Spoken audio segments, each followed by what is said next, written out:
La experiencia es una maestra difícil, porque primero te hace el examen y luego te da la enseñanza.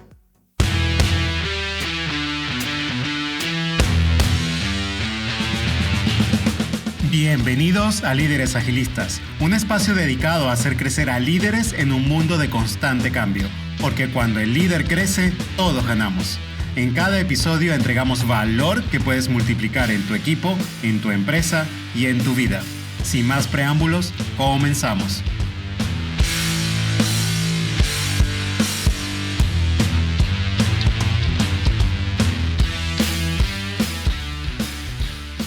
Hola, ¿qué tal? Bienvenidos a este segundo episodio de la segunda temporada de Líderes Agilistas. En esta temporada vamos a estar hablando con distintos líderes y hoy tenemos nada más y nada menos que a Bernabé de regreso con nosotros. Hola a todos, pues muchas gracias por abrirme un espacio para compartir acá y bueno, adelante, empecemos. En realidad yo creo que ya te vas a quedar en el programa porque me encanta hacer estas sesiones contigo.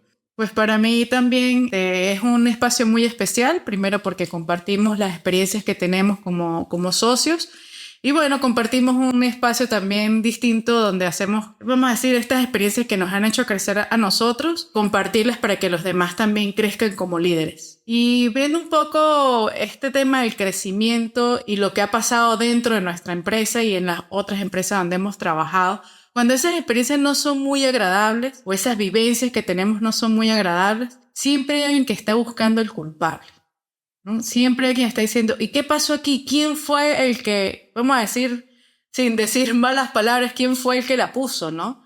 ¿No te ha pasado eso en alguna experiencia? Yo sé que en algunos lugares donde has estado te ha pasado eso. Coméntanos un poco de eso, Brad. Bueno, sí, en realidad una vez tuve una experiencia donde uno de los clientes, que era un líder de uno de los proyectos, pues tenía la sensación de que algo había sucedido mal. Yo era el encargado del equipo y esta persona pues no estaba conforme con los resultados. Y yo trabajaba en ese momento para una contratista y la reacción de la contratista fue hacer una supuestamente, entre comillas, buena obra de hacer un análisis de los 5 porqués. Pero nada más y nada menos que me sentaron en el banquillo de los acusados, en un panel como de 3 o 4 personas que también eran líderes de la organización, a hacerme preguntas de por qué, todas orientadas a por qué yo lo había puesto, por qué el error había sido mío, dónde estaba mi culpa, y un análisis totalmente direccionado, ¿no? Como el juez. Y esta actitud de buscar el culpable es una actitud de acusador. Y creo que nosotros hemos cometido ese error en alguna vez en la empresa también. Sí. Bueno, como dicen por ahí, pues nadie aprende la experiencia ajena, siempre las experiencias propias pues te dan una enseñanza fuerte. Nosotros en algún momento, ya hoy puedo decir con mucha tranquilidad que esas escenas, ese tipo de comportamientos pues se ven mucho menos. Porque bueno, no somos máquinas, somos personas y en algún momento surge, ¿no? En crecimiento. Por supuesto, siempre en constante crecimiento. Pero sí, en su momento, como saben, pues es una empresa de tecnología y pues teníamos nuestro grupo de desarrolladores y bueno, en su ocasión, o en sus ocasiones varias, algo fallaba. De repente, ¿qué pasó? Falló el código, falló el sistema, se cayó. Entonces todo el mundo que pasaba corrían a ver quién había sido el culpable y utilizamos para los conocedores el Git Blade, donde decíamos, ¿quién fue el que subió esa línea? Terrible nombre del comando, nada más. Git Blame, ¿no? Busca el culpable. Y sí, lo hicimos y voy a decir, hoy en día, después de esa época, vamos a decir, lo cuento quizás con cierta gracia, pero en los momentos que eso sucedía, causaba una sensación terrible hacia el equipo, ¿no? O sea, quién era el que había cometido el error, ¿no? Y entre todos se sentaban a hacerlo, ¿no? Ya luego, pues, fuimos, creo que avanzando y creciendo, donde este tipo de comportamientos ya no los teníamos, ¿no? Entonces, ese tema de buscar el culpable, pues realmente, si lo vivíamos y seguíamos, pues como que no íbamos a conseguir eso, ¿no? ¿Qué crees tú cuando sucede eso? Cuando tú buscas el culpable, quizás hasta lo botas o de repente se la pasas, pero no aprendes de eso. ¿Qué pasa con eso? Bueno, yo creo que el hecho de buscar el culpable puede ser un camino, no pudiese decir que está del todo mal o del todo bien. El tema es cuando no solamente buscas el culpable, porque entonces la experiencia se convierte en una experiencia terrible, porque sale alguien acusado, sale alguien apuntado o hasta despedido, ¿no? En el caso de que sea la ocasión. Yo creo que realmente lo que se necesita es tener una experiencia que sea una buena maestra, como dice la apertura del programa, porque la experiencia es una maestra difícil, porque primero te pone el examen y luego hace que estudies la situación.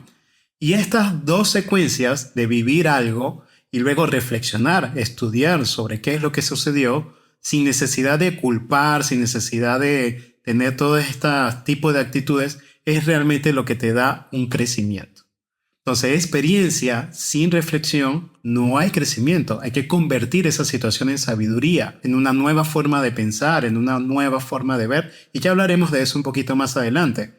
Pero yo creo que esto de arreglar el problema no es suficiente. No, no es suficiente. Muchas personas piensan que, bueno, a lo mejor ya conseguí el culpable. Arreglemos esto y sigamos adelante. Y es lo que tú dices, ¿no? No solamente vivir la experiencia terrible de conseguir el culpable y todo lo que conlleva, pero también en vivir esa experiencia de salir del problema, ya solucionamos todo el mundo otra vez a sus lugares de trabajo y sigamos adelante. Si no reflexionamos sobre realmente qué fue lo que sucedió para que nos llevara primero a tener quizás ese culpable o simplemente conseguimos el problema y nos enfocamos a solucionarlo, pero si no buscamos realmente qué está sucediendo, entonces ahí nos vamos a quedar solucionando problemas todo el tiempo. En el ciclo eterno de caerte y caerte siempre con la misma piedra una y otra vez. Yo creo que la única forma de quitar la piedra con la cual nos vamos a tropezar si solamente solucionamos el problema o digamos el síntoma y no la causa raíz de verdad. Hablamos de 3 pasos que ya vamos a tocar más adelante, pero esta es la piedra angular de que una experiencia sin reflexión es a cero crecimiento. De hecho, en el TPS, ¿no? el Toyota Production Systems, que es lo que es la base de toda la agilidad, tienen esta práctica de cada vez que ocurre algo, toda la línea se detiene para encontrar la situación que genera esa inconformidad, ya sea un problema de calidad o sea algo que detuvo la línea o lo que sea. Sí, porque cuando no vemos, como lo que dices tú, no detenemos todo y buscamos el motivo por el cual está sucediendo, pues simplemente, como yo decía, ¿no? Vuelves y repites otra vez el problema y no lo que haces es estancarte porque repites el error, buscas el culpable, el equipo se fatiga, hay rompimiento o lo que dices, a punto de que por lo menos pueden, no sé, alguien diga vamos a votarlo porque sales de la persona y crees que no vas a volver a repetir y crees que esa situación no va a existir más y realmente ni consiguiendo el culpable, ni saliendo del culpable, ni solucionando el problema o colocando trapitos así tibios para que eso medio no se vea, no vas a tener un crecimiento porque al final lo que estás es en un ciclo infinito donde estás estancado y como líder es algo que tenemos que tener al ojo, ¿no? Al ojo, claro. Entonces lo que tenemos que hacer son 3 pasos que traemos hoy para ustedes de cómo hacer esta revisión. Porque solamente analizar con los 5 porqués puede ser muy poco. Yo creo que hay que analizar distintas perspectivas y tenemos 3 perspectivas para conversar hoy. La primera de ellas es la evaluación de los motivos. ¿Qué fue lo que causó que ese entorno, que esa situación fuese un terreno de cultivo para que esa situación se diera? Sí, fíjate que por lo menos en el caso que te planteé de lo que sucedía dentro de la empresa hace bastantes años, cuando nos sentamos realmente a ver qué era lo que estaba sucediendo, por qué los chicos se pisaban el código y salían con errores y todo esto, realmente nos sentamos a pensarlo y nos dimos cuenta que teníamos un error en los procedimientos. ¿Por qué? Porque los chicos no tenían bien claro el procedimiento de cuando estaban trabajando en un mismo proyecto, porque nosotros suponíamos que ellos lo sabían, entonces no teníamos realmente los motivos. Bueno, pasó, arreglamos el problema y seguíamos adelante. Buscábamos, bueno, fue mira, esta fue la línea que dañaron, ¿no? Pero cuando nos sentamos realmente a reflexionar qué era lo que estaba pasando, porque ya se estaba repitiendo muchas veces, nos dimos cuenta que el procedimiento de colocar el código dentro del proyecto no estaba claro. Y de hecho esto va más allá incluso del trabajo. Yo creo que analizar los motivos de cualquier situación puede ser incluso en nuestras vidas personales como líderes. Recordemos que el trabajo más difícil de un líder es liderarse a sí mismo. Es más fácil decirle al equipo qué tiene que hacer, pero liderarte tú puede ser un tema complejo. Por ejemplo, si te involucraste en un proyecto que no era de tu agrado, que no te gustaba, hay que analizar qué motivos te llevaron para allá, para que los puedas solucionar. Pudo haber sido la desesperación por buscar un puesto pudo haber sido la ilusión de entrar a un equipo que resulta que cuando entraste no te gustaba la cultura y no analizaste la cultura antes de aceptar el trabajo, o este tipo de cosas pueden ser motivos significativos de la causa de la situación que no te agrada. Y cuando una vez que sales de esa situación y reflexionas al respecto, tienes que analizar todo eso porque son elementos que influenciaron en la consecuencia de los hechos que te pudieron haber gustado o no. Porque no solamente reflexionamos los malos momentos, reflexionar también sobre los buenos momentos te puede permitir que dupliques los motivos o intensifiques los motivos para generar mejores experiencias al futuro. Entonces el primer paso es evaluación de los motivos. El segundo paso es entender el significado. Bueno, fíjate, yo siento que eso es una cosa más profunda, porque cuando tú dices, bueno, no sé qué me motivó, ¿no? El ejemplo que estás colocando, a tomar este proyecto, a lo mejor hasta fue algo económico, ¿no? Dijiste, bueno, este proyecto me da un empuje financiero bastante importante, pero luego que estás allí, ¿no? Y te sientes esa sensación de que no te sientes a gusto, que no te sientes parte de ese proyecto, que no te agrada, ¿qué significa eso para ti, no? Entonces tú dices, puedo llegar hasta un tema de mis creencias, qué significado tiene el hecho de que esté yo allí, ¿no? En un ambiente donde no es agradable para mí. Entonces es como hacer una retrospectiva mucho más profunda porque te puede llevar hasta evaluar las creencias que tienes. Correcto, y hay muchas creencias también individuales y creencias culturales.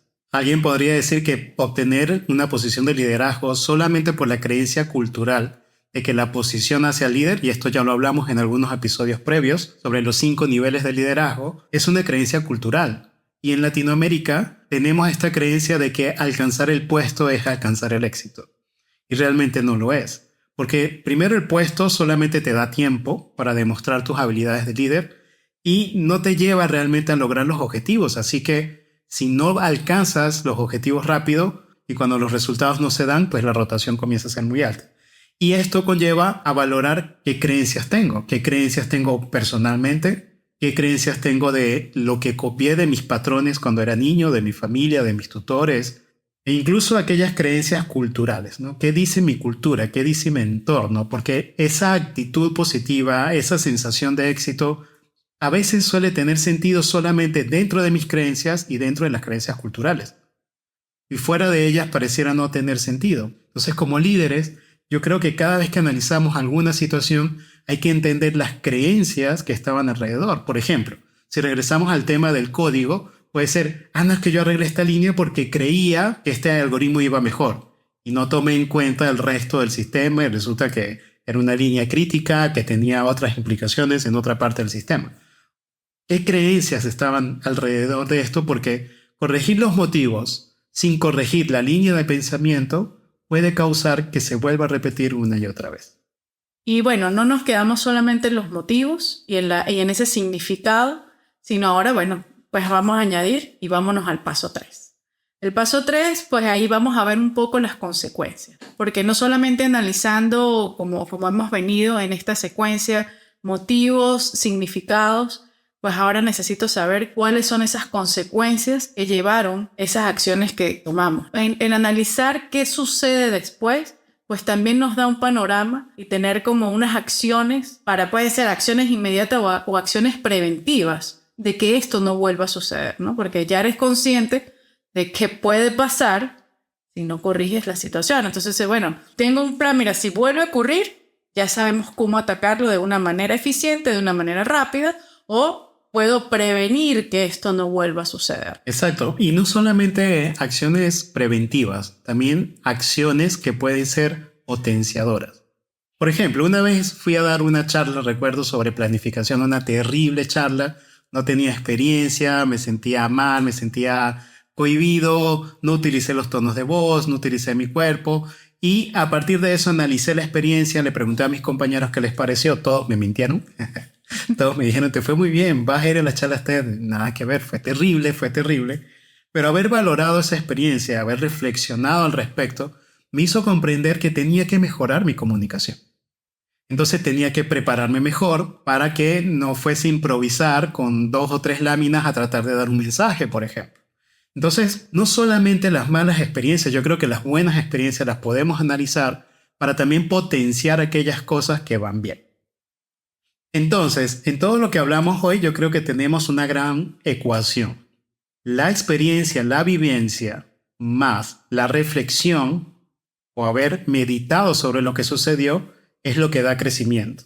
Y lo interesante es que siempre vamos a crecer hasta el día de nuestras muertes, porque nunca paramos de crecer. Y para esto tenemos que hacer 3 acciones. Primera acción, evaluar los motivos. Sentémonos un momento para meditar sobre qué me motivó o qué nos motivó para que esto sucediera.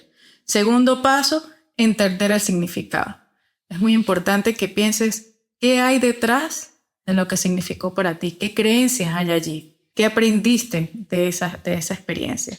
Y por supuesto, no nos podemos ir sin ese tercer paso de evaluar las consecuencias y las repercusiones que tuvo esto, para que esto nos ayude a tomar acción preventiva o acción correctiva y que nos lleve allá a tener un crecimiento tomando en cuenta estos 3 pasos.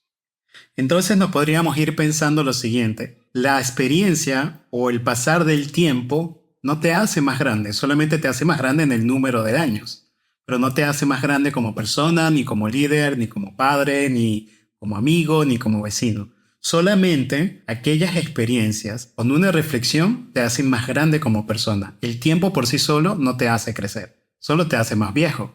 Yo creo que lo importante de todo lo que conversamos acá es que esta secuencia de 3 pasos son importantes para lograr un verdadero crecimiento y que el tiempo solamente haga tic-tac, sino que realmente puedas crecer. Ahí para sumar es reflexionar sobre tu día. He conocido personas que se toman 5 minutos de ver esa parte de cómo te fue en tu día, ¿no? ¿Qué sucedió? ¿Cómo puedo de repente si te conseguiste con un reto, con un desafío? ¿Y cómo puedo mejorar para la próxima vez? ¿O en qué fallé para que no me vuelva a suceder? O si lo hice bien, ¿qué fue lo que hice? Para poder volver a repetir esa experiencia de hacerlo bien y hasta hacerlo mejor. Mi reflexión del día de hoy, reflexionemos, valga la redundancia. Tomémonos esos momentos para por lo menos comenzar con nosotros en nuestro día a día. Por último, solo me queda recordarte que si la información presentada aquí ha sido de valor para ti, comparte este episodio con alguien más o discute el tema con tu equipo. Para ello, hemos preparado una hoja de discusión que encontrarás en líderesagilistas.com. No dudes en contactarnos, porque en Líderes Agilistas nos encantaría hablar contigo, ya sea porque quieres sumar tu voz o porque tan solo quieres decir hola.